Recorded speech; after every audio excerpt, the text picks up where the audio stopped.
I just want him to pay attention to me. I just want him to want me. Notice me, senpai, notice me!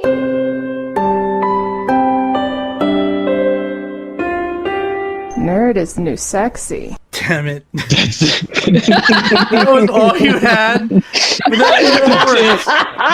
That's it.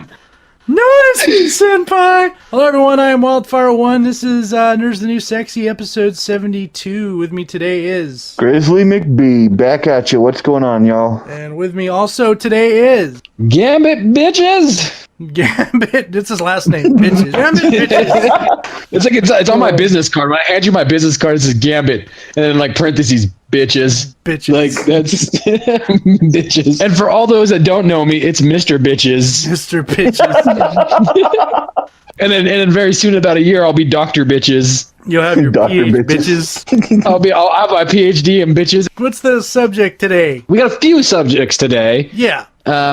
I'm going to briefly talk about Star Trek Discovery, which won't be that long. We'll get into that in a minute. We're also going to talk about a new video game that's coming out that Wyld is very excited about. Oh, totally excited. I'm not going to lie. I'm totally excited about it myself. Like, I'm totally into this. I gotta scrub my phone after watching that shit. Give my phone an STD, and then really what the bulk of the conversation is going to be as the opening of my Notice Me Senpai is going to be dating simulators. Yes. So it's not all anime games. Most dating simulators come in anime format, but there's a lot of actually American dating simulators as well. We'll just talk about all the horrible, Gamer wonderfulness of made this. a dating simulator. Like, yeah, it's called Dream Daddy. What the fuck is wrong with these people? I guess people are just not desensitized enough. Well, I was gonna ask Gambit, what was your first, like? Yeah. When you think like dating simulators, what's your first thought? So I will always harken back to anime games. We'll get back to that. But that's not my first dating simulator. My first dating simulator, believe it or not, was Leisure Suit Larry. Yes. A wonderful game where you're just trying to get this creepy little man laid by these gorgeous women. And it's actually a very difficult game because, like, there's drinking involved, there's drugs, there's partying, there's STDs. STDs. You gotta avoid the gambit. Like, you have to buy condoms for certain women, and some women want it up the ass. Like, it's a hard game. I remember playing one of the older Leisure Suit Larrys, and it was an old DOS game, right? One of the older ones. And I remember playing the game, and I finally got laid. I was in the game. I was like so excited. I don't know why I was so excited, but I totally was. And then his crotch starts glowing, and he says it's like he's got an STD. The girls you want to be fucked bareback, you just don't do it. It's a trap. It's a trap. It's always a trap. But Leisure Suit Larry is a great lead-in because there's so many versions of the game. Yeah, there really is. I mean, the first time I played it was on the PC, and I remember. I'll never forget it because it was literally okay. So it was one of my good friends, and I was probably 13 when the game came out. So I mean, I was a year into solidly masturbating, But my friend comes up to me and he's like, "Dude, I got this game for you." And I was like, "Cool, what is it?" "Shh, keep your voice down." And I was like, "Why are you being so secretive about this?" And like a drug dealer, he opens his coat and like pulls out this game for PC and is like, "Make sure that when you play this, nobody's around when you're playing it." All right, calm down. I look at the box and it's like Larry, it says Leisure Suit Larry, and then it's like two girls in a bikini, and I was like, all right. Yeah, how bad could that be, right? Hey, how bad can this be? So I loaded up my PC, and so I load the game up, I start playing it, and holy fuck, like I probably literally covered my wall, ceiling, and computer. Like, I remember my brother coming in and be like, "Dude, why is the Z button sticking?" "I don't know. I think I spilled Pepsi on it." "Shut up, stop asking me questions." Why are you touching my Z button? Why are you touching the Z button? Oh, Nobody ever uses the Z button. Leisure Suit Larry was iconic for that. It was very, like, I remember, the first time I played it, I played it, and then I got Larry an STD, which was great. Grizzly, what about you? What's the first I guess kind of game that's a dating sim that you've ever played or maybe heard of? That's a tough one. I honestly can't remember the name of it. I was probably in junior high. It was like the precursor to like the Sims dating. Oh, okay. But like late 90s. I want to say it was like the magical date or something like that. Magical date. Yeah, it was weird. It didn't give you like the option to like choose an age or whatever. You were just a set age the entire time. And a girl would approach. What do you say hi or do you run? It's like Pokemon. It was pretty much just without throwing a Pokeball. It was, do you wave at the Pokemon or do you, shag ass afraid to get bit? I think it was more awkward than it was anything because it's like, why? Feel that way, especially when with those first ones. You know what I mean? Yeah. Well, especially back then, when graphics were a little more than, a stick figure. Yeah. So, I mean, after Leisure Suit Larry, and again, fuck it, we're down this fucking rabbit hole. Oh, yeah, I'm a huge this rabbit hole. I got the gold medal in the Olympics for masturbation. It's after I played Leisure Suit Larry. I was around 14, 15.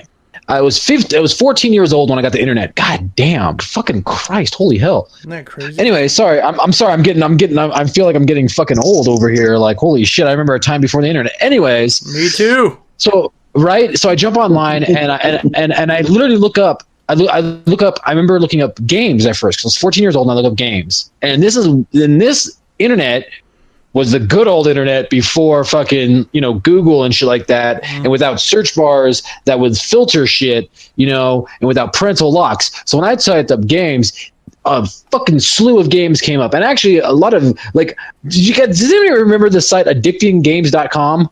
Yes. Yeah, I think I remember it. So a slew of sites came up. One of them happened to be adult video games. So I remember the first dating simulators I actually played, the first adult games that I played after Leisure Suit Larry happened to be small hentai or Japanese anime games that were all based on puzzles that you had to solve that were and as you progress through the puzzle, the girl's clothes fall off or and then the first real dating simulator I played was just that. It was a dating simulator. You were a dude and you could pick your name, this, that, in high school, and you were set in high school, which, Japanese is always set in high school for some reason.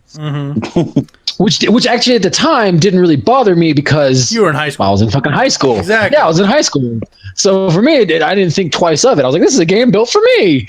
And you had a cell phone. Playing it now, I'm just like, oh god, I feel so dirty, 'cause oh god, yeah. The dating simulators now are just fucking horrifying. Yeah, we're not in high school anymore, so you play that shit, and I'm like, oh god, the cops are gonna. I'm on a list now. I'm on a fucking list now. I'm on a fucking list now. Chris Hansen's gonna come to my house and be like, take a seat right over there. But no, I was playing the dating simulator, and it was literally that. It was actually a dating simulator, and the advertisement was to how to talk to girls. So it's and the game was all about that. You'd get points for the first thing I do is ask a girl's name, then ask what she's into, ask what she, and then but it was also each girl had a certain way. Some girls like cocky guys, some girls like shy guys, and you had to talk to them. And you had the choices, the little chat bar thing, with the 4 choices. So you could be a cocky dude, you could be an arrogant dude, you could be a suave dude, you could be a shy dude, and you had to pick the right one, and you got points based on that. It really was a dating simulator. The whole point of the game was to progress so far with these girls that you got a date, and that was the real first dating simulator that I actually played. That wasn't actually perverted or in any way adult or sexual. It was straight dating simulators, and they were very, again, for a 14-year-old boy, very captivating, especially for a 14-year-old boy back in the day when nerds were not sexy. Yeah. Oh yeah. I know which game you're talking about. It was pretty much how to start up a conversation and keep a conversation with a girl that you feel is way out of your league. Yeah, it's interesting because if you think about it, when you're that young, you start thinking I don't know how to talk to girls. You're kind of learning how to get your own little mojo going with women. Yeah. At that age, and I think those games are captivating to people from that age because of that. You know what I mean? As an adult, even as adults, sometimes people have trouble going up to women and talking to them. But I'm raising my hand. You can't see it, but I'm raising my hand. It's all about getting your mojo. I guess in a way it was almost like practicing. And the more adult ones became practice for other stuff too. I'm practicing making babies, guys. Well, the problem that I had with the adult ones. I mean, I know we joke about the Chris Hansen thing, and I mean, eventually the adult ones they eventually get adult versions, and like Leisure Suit Larry was completely adult. Yeah. I looking back on it, I should not have been playing these games at all. I was not over 18 years old. They're all meant for over 18, but the dating simulators were. Cutesy. For anybody, they were cutesy. They were cutesy. They were cutesy, and the thing about it is what's funny about it is it was almost in a way like practicing because I was that shy. And the worst part is, and Wyld remembers this, when I was a kid, I had a pretty bad stuttering problem. Yeah, not horrible, but it was there. Like so like here's the thing. Let me paint a picture for you guys to really show you the level of nerdness. I started wearing makeup at 13. I was in choir, dance. I played D&D. I did sports. I did martial arts, but not like I wasn't like coming into my own as a man yet. You were I didn't really. I wasn't your groove. Actually, I was still finding my groove, and I was really shy. And I was really awkward, and I liked playing D&D, and I stuttered like a madman. So even if I had the balls to walk up to a chick, which I did eventually, because my brother was like, "You're gonna go talk to that girl." And he would like literally push me in front of the girl. But when I did, it was like. Hi, do you want to go on a date with me? It was fucking horrible. Yeah, it was fucking terrible. So like dating simulators were great because like for me it was like I kind of got an idea of like what to do. And really what got me to come into my own and become the Gambit that I am today was, and this was, I'll never forget this because Wyld, you were there that night. It was you, Sunry, and my brother, and we were all watching Dogma. Oh shit. And you guys were just laughing, just rolling, dying, laughing about Jay. And I was like, I can do that. I can be vulgar for no good fucking reason. and I memorized every line from Jay and Silent Bob, all their movies. And I started practicing that shit in high school and later in college. And it got to the point where now I just like saying weird, wild shit all the time. So once I kind of came into my, that's why I like to think that like those dating scenarios in a way kind of helped because it was just like, it helped me find my niche. And that sounds so fucking dumb to say out loud, but you know, makes you feel like, oh shit, what's wrong with me? No, a little bit, because like it was like they're just weird now looking back. Like I haven't played a dating simulator in since I turned 17 years old and I started getting pussy on the regular. Oh yeah, I mean now all the dating simulators make you feel like a pedophile. Yeah. Well, I was gonna say it depends on the dating simulator because like I said, the dating simulators now it's funny because as the dating simulators first started, as we grew up, they started growing up too, and now you're starting to see like we were just talking about this before the podcast. The other big dating simulator that I know a lot of people like to play, if you're in the anime, I haven't played it, but I did watch my roommate play it, and that was Honey Pop. And Honey Pop is very popular, and it is all girls I think they're in college. I think it's even after that because like you start the game and you have your own apartment, so clearly you're an adult. It's based in Japan. Because even teenagers in the anime have apartments. Isn't it an all-girl high school? Yeah, it's an all-girl high. Well, no, not this one. The one he played, the one he played, I know for a fact it's overage because the one he was playing, like one of the girl who's like teaches you the ropes and teaches you how to talk to girls. She works at a fucking like strip joint. Honey Pop. And like, yeah, you look at it up. Legal in Japan though for like minors. I don't fucking know Japan's laws. Do I live in America? 18 or 17 or 16 if you live in Just how you said it. It's fucking hilarious. What the fuck, dude? As I've always been aware, I've never been to Japan, and I'm not a lawyer. So please, none of our fucking fans take this by any means necessary or like any law. Like Gambit said online. No, don't listen to me. But I think the legal age in Japan is 16. I think. 13. And it's holy fuck! Is it no fucking way? Did you say 13? Yeah. Did you just look that up? God, yeah. Damn! I'm proud to be an American. Federal age consent is 13 under criminal law code. You know, you might want to scrub your PC because, you know, they're tracking you right now. You're on a list for real, bitch. You're on a list forever. You look at that shit. No, but here's my point. This is my point.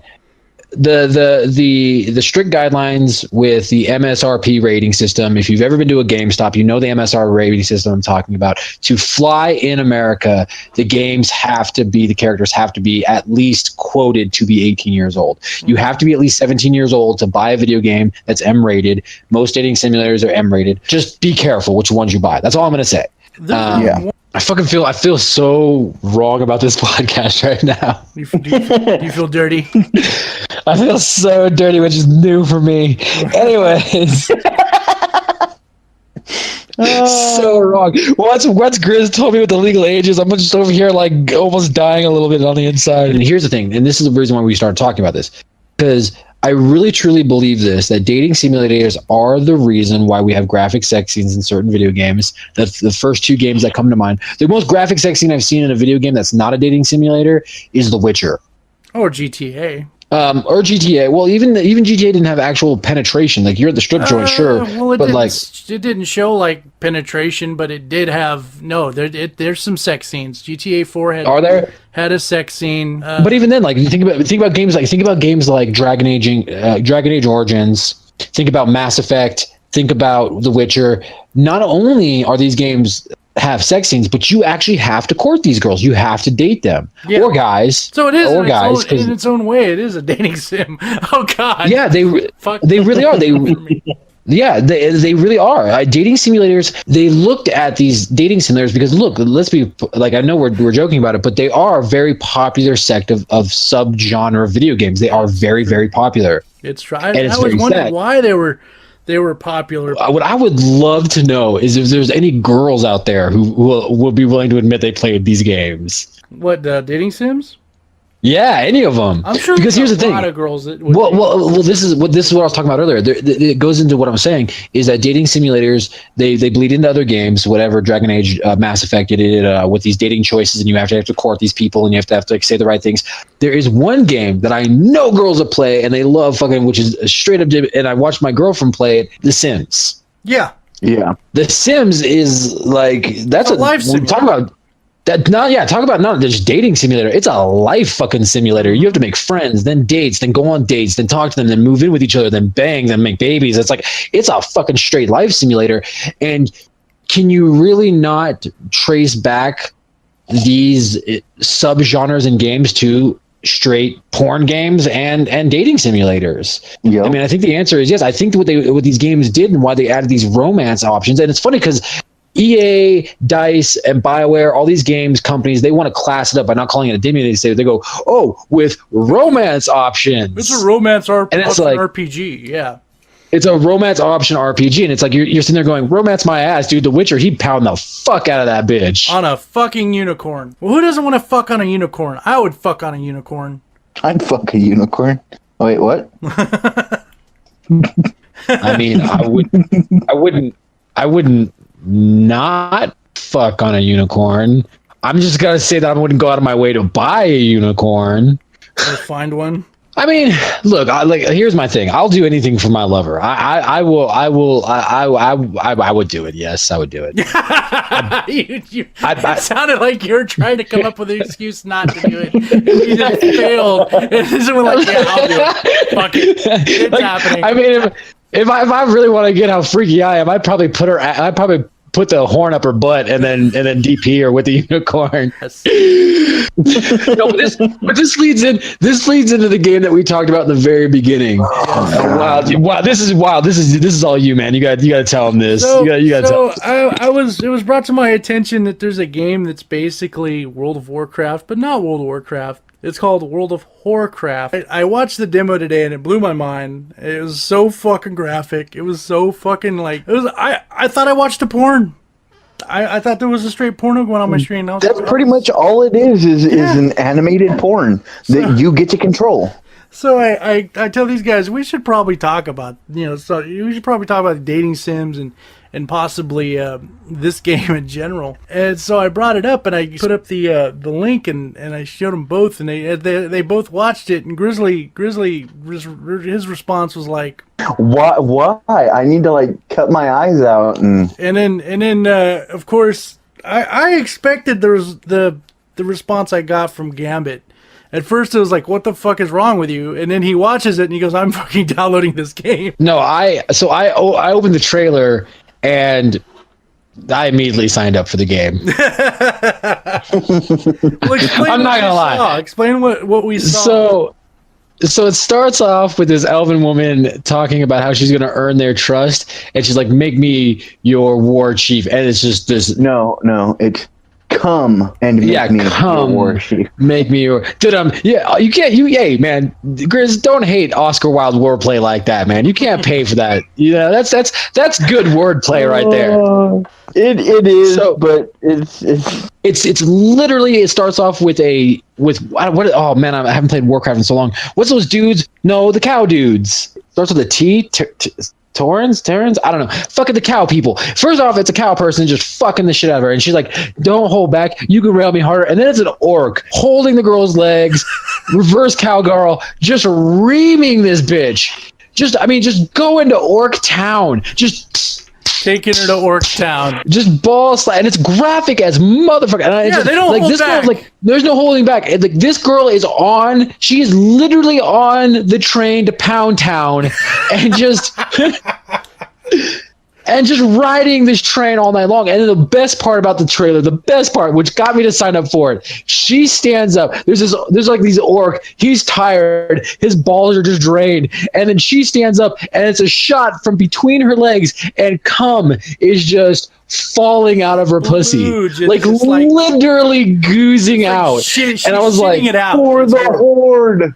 And it's for the horde. And I was just like, well, sign me up. You got me. You've got my money. No, I said this earlier, but I truly do believe this. Like, I make jokes about it, and I'm not even joking. I probably am going to play it. But the thing about it is, with dating simulators and graphic video games, there was another one. There was another, like, it wasn't a dating simulator, but it was another graphic adult game, and it was one of the first ones that had a strip joint in it. It was BMX XXX. It was basically a BMX game where you were a street BMX rider and you collected tokens to go to Scores in New York. It was all based in New York, and Scores is one of the big popular strip joints in New York. Been there, great place, high quality. Strippers are real nice. I've always maintained that I truly believe that video games and masturbation are two separate things. Because here's the thing, I need two hands to play video games, and I definitely need one hand to masturbate. So I haven't perfected the talent of masturbating with my feet yet.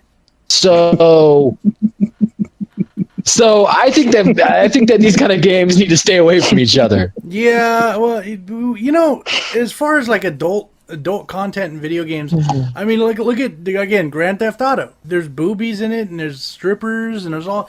It's kind of gotten. I want to say that we're slowly but surely, especially with the dating sims and some of this. This World of Warcraft, to be certain. These games are desensitizing us. Next thing you know, we're gonna be like, "Oh, I hope she fucks that centaur." You know, like the worse shit happens, the more awesome we're gonna think it is. I mean, am I wrong? Not in the slightest. No, not in the slightest. It honestly is desensitizing, because the worst part is I used to be a huge anime fan, strictly anime, and then I found my way into hentai, and it almost desensitized me. So now I can't watch normal anime without being like, so when's she gonna get naked? And that's honestly why, I mean, I make a lot of jokes and stuff like that, but that's honestly why I don't like hardcore graphic sex in my video games, because I don't want to become desensitized to it. I don't want to just be playing this video game for the unlockable scene of seeing titties. And maybe it's just that I'm getting older, that I just don't give a shit about animated pussy that much. Like, and when I bait, fuck, man, there's Slutload, there's Pornhub, there's fucking X-Hamster, there's RedTube. There's a lot of free sites. Yeah. I don't need my video game, my PlayStation, to also be my sex box. Nope, exactly. Yeah, now you got a lot of graphic. Like, this is a fucked up podcast, man. I'm just feeling horrible about this podcast. Wow. Yeah, wow. Wow. That's the game. Well, no, wow, because it's World of Warcraft. Whore is still spelled with a W, buddy. Damn it. You're right. Wow. Damn it. Why do you guys think that games like Honey Pop or these dating sims are still around? Like, what made them big? Do you think that Japan had like honestly, big part in that? I mean, yes. When you get into when you're as much of a nerd as I am, and you really get into the Japanese culture, yeah, it's if you think that Japan is as open as America, you're sadly mistaken. The day-to-day life in Japan is actually a very conservative life. That's why their anime, their video games, their movies, they're so over the top in both violence and sexuality and all that other stuff and stuff like that. I do think that Japan had a big part to play in it, but I also think that it really is in America especially, and I was no different than this. I think it was these dating simulators came about the right time when I was 14, 15, 16, 17 years old, 18, 19, even to my 20s, where I was a nerd, a little antisocial. Because here's the thing: it's a way to get out of reality. Well, no, here's kind of try and exactly. Like, this is what I always tell people all the time. This is what's beautiful and wonderful about video games. Video games are beautiful and wonderful because I can't take 13 of my friends, go out in the woods and shoot them with an AK-47. I mean, I can, but I can only do it once. Yeah. You know, and I can't be a wizard. Won't be a free man long. Yeah, no, I can't be a wizard. I can't be a mage. I can't be, I can't fight the spawns of Satan. I can't do these things. Video games are escapism. That's what they're meant to do. You get to live in this fantasy world. And for somebody who's just antisocial, can't talk to women, it's another form of escapism. It really is. It's in this world, I'm loved and fawned after by all these women. Notice me, senpai. But in my real day-to-day life, I am kind of a nerd. And like I said, I got away from dating simulators and porn games once I started being able to talk to real women. And Grizz actually made a great point in this, which is that there is a problem with these dating simulators that might make a whole new level of virgin. And see, the thing with these dating simulator games and these sex simulator games is everywhere in the world sex sells. But no, you make a good point, and so does Gambit. It's very much so about escapism when you're just trying to get out of your own shell and live life through the eyes of someone else. It's almost like virtual reality before virtual reality. And we joke around, yeah, like World of Warcraft and some of these dating sims that the girls don't seem to be of age. All that's joking around, but like I said, the big question is how far are we going to take this? And when I say we, I mean the game developers and the people who do this. Seeing that it's actually something that's successful, and has been successful. I mean, I think they're going to take it as far as the market lets them. It's just like any other consumerism. As long as there is money in it, as long as there's profitable money in it, as long as there's a niche for it, as long as there's people out there clamoring for it, it's always going to be around. There's no escaping it. Again, I am now an adult, kind of, kind of. Like I'm kind of getting there. You're a bad child, just like we are. Yes, Exactly. as a man child, yeah, man, I love fucking games with sexuality. I like this. There's always there's still that little kid in me that goes tee titties, but like, yeah. Oh my god, I saw boobies. Is that a nipple? Oh god. Yeah. So there's always gonna be a part of me that's like that really likes that and everything. But there's a part of me that's like, maybe it's that I'm getting older, maybe that's that I got a kid. I don't know, but it's like, man, I kind of don't want them to go any further. But I don't know. It's one of those catch-22s, catch and balance, like balancing your own pervertedness with reality and real life with video games and the fantasy and not fantasy. It's a slippery slope, but. Like I said, I really think it's popular because, and look, we're not really talking. We forgot one big group of people that we forgot to talk about, and that is lonely video game nerds. When you think nerd, especially back in the day, you think that guy living in his mom's basement, kind of chubby, like from South Park. That guy that doesn't get pussy, like that's the target audience. And it's sad to say that there are a lot of lonely people out there like that. There really are, both male and female. And as long as there are lonely, sad people in the world not getting real dick or real pussy, there's always going to be a niche for these games. What they need to do is make these like this World of Warcraft where you actually like meet actual people, and then maybe they can meet in real life and get some real pussy and get the fuck off the computer. Well, maybe that's what it's about, because it did. I think that the website even said there's millions of areas where I guess you're close to or something. I don't know. And it is still in beta. If it's anything like the original World of Warcraft, there is that possibility that an elf and an orc are going to, bump uglies and then find out that they're next door neighbors and. They're both 60-year-old dudes. You never know. I just want to pause. Because you said that. I was there. You said bump uglies. Yeah. I haven't heard that since the 90s. Hey babe, let's bump uglies, man. No, it's pound your snooch. Get with the times. Well, actually, I would say Bump it works for ugly that. still works for me. I would say it works for that because it's an orc and a damn elf. You saw the trailer just like I did.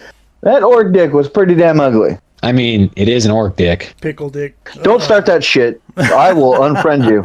Don't start that shit. And I think Gambit had something he wanted to talk about too, didn't you? Yeah, I got to get out of that fucking mode. Well, Jesus. yeah, we gotta kind of shake that off. That was definitely interesting. I'm so mad. I go from the dark side of the internet, one of the darkest sides of the internet, to like this. I'm trying not to have a fucking nerd aneurysm, and I apologize right now, especially to you, Wyld. You're gonna have to modulate my voice because I'm about to start screaming. As most of you fans out there know or don't know, maybe I don't know if you follow the podcast, I am an extremely huge Star Wars fan. We all are. Yeah. Big fans. One would say even obsessed. However, there is a show that I'm even more obsessed with on the same level, and I'm one of the blasphemous people out there. I am also a proud Trekkie. So, with that being said, I am going to be quickly reviewing, because I don't want to spend too much time on it, Star Trek Discovery, the new Star Trek show. Yeah, it's been out for how long? It hasn't been out for very long. There's only 2 episodes. Now, I'm going to say this. The only reason that I'm going to review this now and not with the Star Trek podcast later is because this is the most giant, steaming pile of horse shit mixed with orc sperm I have ever seen in my entire life. Mixed with orc sperm. That was a good addition. Oh my god! For the horde! Okay, so now Star Trek. It's almost hard to talk about Star Trek without getting political because they have been in the forefront of political discourse in the show. The whole point of the show is political satire of our world, but set into a Star Trek realm or a space fantasy. On top of that, they also talk about science and philosophy. So it's philosophy, science, and politics. That's always what this show has been about. With that being said, Star Trek is literally a space opera. It is not about one person. It is literally about a crew of people on a starship, usually the senior staff. Every crew in Star Trek, whether it be the original, Next Generation, Deep Space Nine, Voyager, or Enterprise, has always had a cast of 5 or more, at least. And every episode is about another person, and you grow and develop. And not only that, but the ship or space station is a character in of itself. Now that I got that out of the way. This pile of fucking shit is about one woman. That's not that bad. The character's name is Michael something or other. Or Michael, it's a dude's name. It doesn't matter. The point being is that the show opens up and it's on this desert planet, and they have some mild dialogue between the captain and the first officer. The first officer, who eventually is the star of the show, which is really weird. And you're like, okay, this is a weird way to introduce the cast, but okay, whatever. They get to the ship, which they don't even tell you the name of it, which isn't the discovery you find out later. Wow. Okay. Anyways, then you meet the crew. Kind of. You literally kind of meet the crew. Now, so the premise of this, I'm so mad I can't even focus. The premise of this bitch that's the main focus is that she grew up, she was one of the very first humans to grow up in the Vulcan Science Academy. Very important. She's human, being raised in the Vulcan Science Academy by none other than fucking Sarek. Now, the reason why I'm mad about that is because if you're an actual Star Trek fan, like I know Wyld is, Sarek hated his own son, Spock, for being half human and having a human heart. Yep. Mm-hmm. But he takes pride and love in this girl who's full fucking human. He went to his deathbed still being prideful. Yes. Now, okay, breathe through this. I can mildly get through this. Then you get to the Klingons. If you have not seen the Klingons, go look up the pictures of what they look like. They don't even look like fucking Klingons. I've seen the Klingons. And on top of that, they speak in Klingon and Klingonese, which is not a bad thing. I actually kind of like that touch. But the prosthetics is so heavy that you can't actually make out the language. On top of that, they are literally nothing like the Klingons that we know and love. They're not about honor. They're not about dying glory in battle. They literally have the slogan, pure race or purity or some shit. It's all about being pure. The other big problem that I had with this fucking god-awful show is that it's shot like the new Star Trek movies with that stupid flare lens, and the lens is constantly moving at a 45-degree angle for some fucked out for you. Like the cameraman's got fucking palsy. Like, dude, hold it still. Let's just boil this down. Forget the Klingons don't look like Klingons, okay? The writing is terrible. The characters are horrific. They focus on only one character who you're supposed to like and hate. Here's the thing. On her first fucking mission, she disobeys the captain, puts her in a Vulcan neck pitch, tries to take over, and tries to shoot down the fucking Klingons by making an international war, which Sarek told her with Klingons, you have to fire first. Totally disregarding the Vulcans' pacifist way of life. They are literally rewriting history. It's literally rewriting Star Trek history and throwing all of it away. And on top of that, I can even mildly almost get behind that. If I was a new Star Trek fan, except for the fact that they have new technology that wasn't established until DS9, which is the holo communicators. They always had to communicate by Skype, basically. And now they have actual holograms.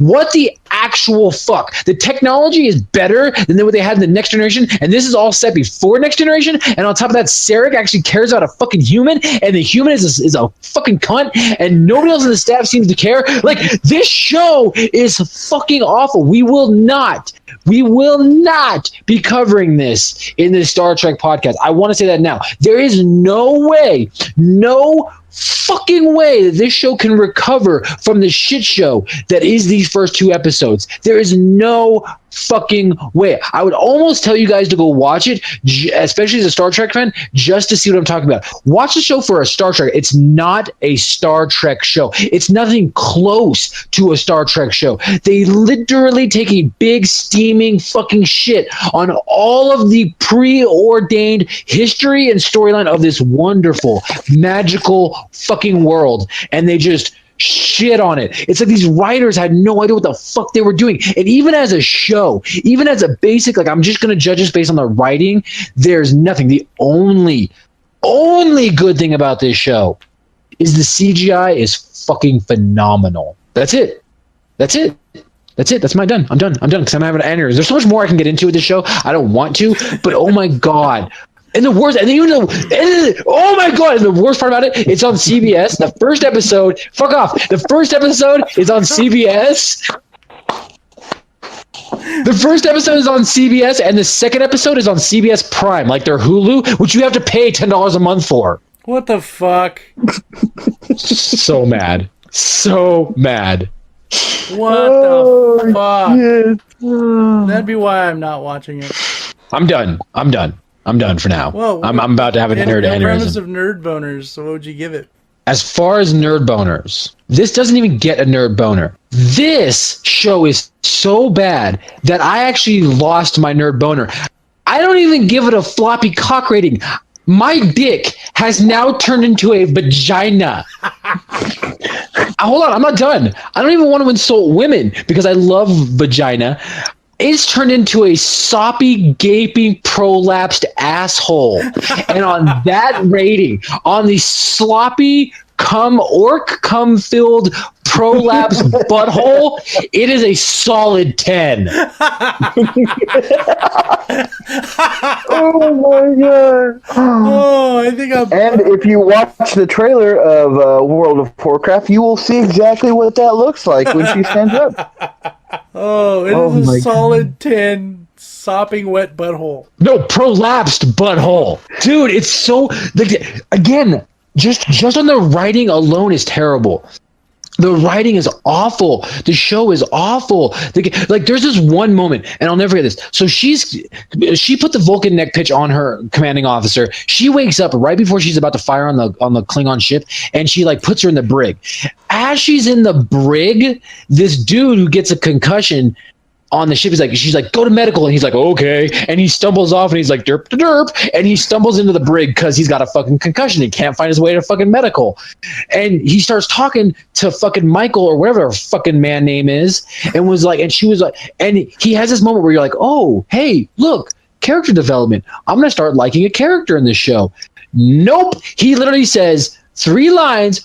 But we're Federation, we're explorers, we're not warriors, and then gets sucked out of the fucking ship. Spoiler, the captain, who is the best actress on the show, the captain dies at the end of the second episode. So, like, literally, they're setting it up for this bitch. And then the bitch is in the brig. The bitch is in the brig. The brig is half destroyed, but she's being contained by a force field, and she logically mind fucks the computer to let her out, and she flies through space to another ship and survives. So mad. So much hatred for this series. Dude, oh my god, if I could just, oh my god. Well, they shouldn't fuck up Star Trek like they did. I swear to God, it's like the writers have no idea about the canon. I have some ideas about why that is. That's a whole nother argument altogether. The fact of the matter retains is that nobody from the original shows is writing for this show. I think that's a big problem. Again, we'll get into it a little bit. We'll get into a little bit of what makes Star Trek so beautiful in the actual Star Trek podcast. But that's a big problem, is that they have no original writing staff in this new one, and I think it shows even more. And it shows even more that the writing is so generic that it's so formulaic and archaic, and it's so fucking bad. So that's it. I can't keep right on. Like I said, nerds out there, please just. I don't almost want to tell you to watch it, but just watch it and just see especially if you're a Trek fan, watch it. It's definitely worth watching just to see why I'm so mad. All right, guys, we've been through the weird, the bad, and the ugly, more or less, through this podcast. I will say this, just the first 5 minutes. I am back, not only on the podcast, but I'm also back on my Twitch stream. And that I got no new announcements. What about you, Grizz? By the end of the month, I should have internet again. It's been, let me look at my watch, 7 freaking months roundabout. So expect some gameplay with me and Wyld, and hopefully we can get Gambit and a few others annihilate me with more helicopters. GTA. Which, do you have GTA again, Gambit? I do. Good. We can all play that. All right, well, I don't think I have any more news. I think other than I'm probably going to be giving you guys a small review on Lord of the Rings Shadow of War in the future. Maybe next podcast. I'm actually getting the good part of the game, so I didn't want to do a premature review on it because I pretty much just started it last week. So this week, next week, by then I'll put out a decent review on it, and we'll go from there. All right, guys, thanks for listening to episode 72. Thanks for bearing with us on, like I said, the weird, the bad, and the ugly. And we'll definitely see you again next week on episode 73. Till then, everyone, stay sexy. Always. Peace!